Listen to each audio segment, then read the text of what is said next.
boleh dong keberatan untuk Bapak Wamenkumham agar meninggalkan ruang rapat tersebut. Tapi di situ tuh gue lihat ekspresinya Bapak Wamenkumham ini, I don't know, ini masih statusnya masih Wamenkumham ya, ternyata belum dilepaskan gitu ya jabatannya sebagai Wamenkumham. Emang boleh udah tersangka masih menjabat sebagai Wamenkumham?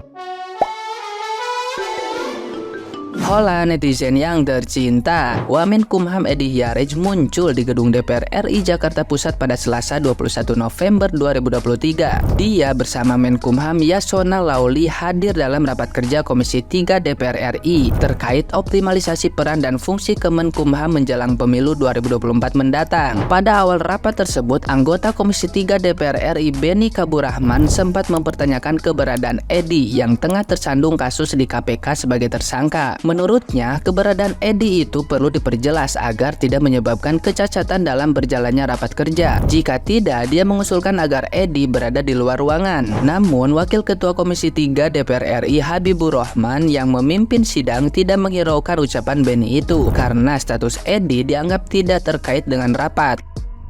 Nah, gimana nih menurut netizen yang maha benar? Silahkan berkomentar ya. Ini pemberitaan di Komisi 3 baru-baru ini rapat DPRD seluruh anggota-anggotanya lah yang digaji pakai keringat masyarakat. Dan dihadirkan juga ini Pak Beni, dan dihadirkan juga itu Menteri Hak Hukum dan Hak Asasi Manusia. Udah itu hadir pula lagi ini Profesor Omar Edi Edward Sarip Haris, apa lagi nggak tahu, sarjana hukum. Aku setuju kata Pak Beni, itu Pak Omar Edi nggak usah di dalam Pak. Jadi ada juga sebagian anggota-anggota DPR ini nggak setuju, harus hadir juga katanya dia itu.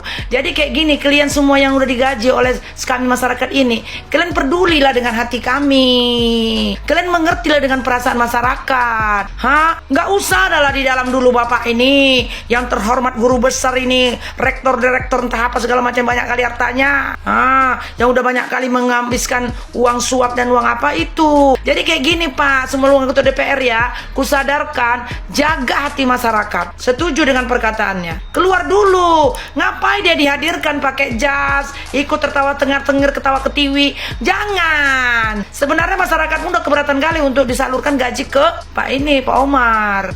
Udah terlalu banyak kejanggalan-kejanggalan yang dia udah katakan di Perkes. Pusing loh Pak, masyarakat ini. Pak anggota DPR sadar diri lah. Siapa lagi yang menyadarkan Bapak kalau nggak masyarakat? Kami Pak udah bersusah payah untuk bayar pajak, mengerti. Yang kami mau masyarakat ini mengertilah perasaan kami. Betul nggak weh? Iya kan? Jadi kayak gini, apapun ijazahnya asli atau palsu nggak penting. Mau banyak sarjananya, S1 S2, mau tamat di luar negeri nggak penting, mau di luar angkasa nggak penting. Yang penting otak main. Menyelamatkan bangsa ini. Korupsi dihancurkan, uang dari koruptor dirampas lagi, kembalikan, sehingga 25 juta per bulan dibagi ke masyarakat. Tolong Pak Beni, jangan lagi masuk ikut rapat orang-orang yang jadi tersangka, yang udah dikatakan ini tersangka KPK. Udah itu banyak kali lagi tipu menipu perkataannya, ya kan? Kadang-kadang aku males juga ini membuat video-video kayak gini. Nanti di-take down oleh TikTok, dihapus. Padahal nggak ada ujar kebencian kan weh. Aku hanya ingin membuat supaya pejabat ini, para anggota DPR dan seluruh menteri mengerti perasaan masyarakat. Itu aja. Bapak-bapak Dewan yang terhormat, tolong jawab dulu ini pertanyaanku. Dan kurasa pertanyaanku ini pertanyaan seluruh rakyat Indonesia, berhubung kan Bapak-bapak Dewan yang terhormat ini kan Dewan Perwakilan Rakyat, berarti mewakili kami. Lewatlah dari tadi di FYP ini, Bapak ini diusir dari ruangan. Yang menjadi pertanyaanku, diusir nggak sih? Maksudnya Bapaknya jadi keluar nggak? Nggak, sebenarnya kalau ketika seseorang ditetapkan menjadi seorang tersangka, yang menetapkan juga kan KPK terkait kasus gratifikasi. Kayak gimana sih? Maksudnya meeting bersama Bapak-bapak Dewan yang terhormat. Kayak gimana sih Pak? Tolong dong Pak, kasih kami penjelasan. Ini gimana sih? Dan Bapaknya jadi keluar nggak sih? Soalnya tadi aku pada saat makan tadi aku lihat itu live-nya, Bapaknya masih ada sih di ruangan. Jadi keluar nggak sih? Apakah seperti ini, hal seperti ini adalah pada umumnya atau pada khusus? Pak, correct me if I'm wrong Pak. Serius, aku nanya. Saya di sini cuma bertanya-tanya. Ini kayak gimana sih sebenarnya ketika seseorang itu ditetapkan menjadi seorang tersangka? Apakah dia masih bisa melakukan aktivitas seperti biasanya sekalipun orang tersebut sudah memiliki bukti? Berarti ya, kenapa dia ditetapkan sebagai tersangka? Hanya disangkakan saja kah? Berarti kayak gimana sih? Bingung deh. kepada yang terhormat Bapak Wamenkumham. Sekali lagi kepada yang terhormat Bapak Wamenkumham dipersilakan untuk meninggalkan ruang rapat. Terima kasih. Sopan banget, ku panggil-panggil Bapak. Udah kayak petugas di bandara manggil last passenger ya guys ya.